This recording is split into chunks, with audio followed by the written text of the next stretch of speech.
Beti erakutsi digute hori hezkuntzaren barnean sartzen dena da ikasi behar duguna, ez? Edo horrek eramango gaituna eukitzera exitoa bizitza hontan, edo bueno, baina egia da zuk esatezuna azkenean horrelako auzolanek eta egia da pues herriko lagunekin, bueno, ezagutzen duzu jendea, auzolanean laguntzen duzu zure herria, pues ez dakit, hobetzen, gauza berriak sortzen, eta horrazkenean nik uste bai bizitzen, ikastezula bizitzako benetako gauzak balio dutenak zuretzako eta pues ingururako baita ematen diena baita gauza positiboak.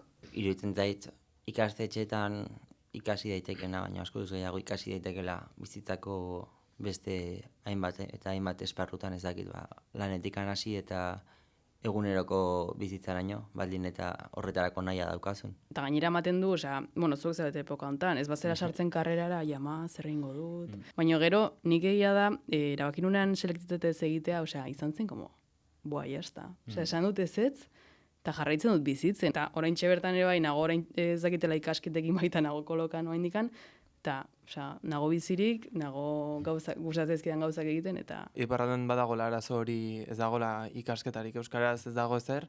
Eta frantsesez ere eta somugatua. Oso gutxi.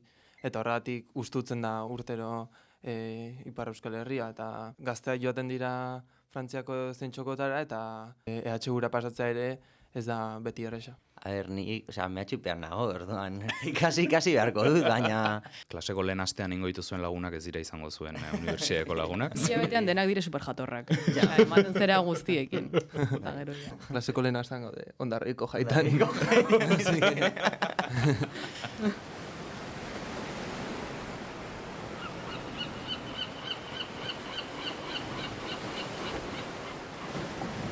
Itxasadarra.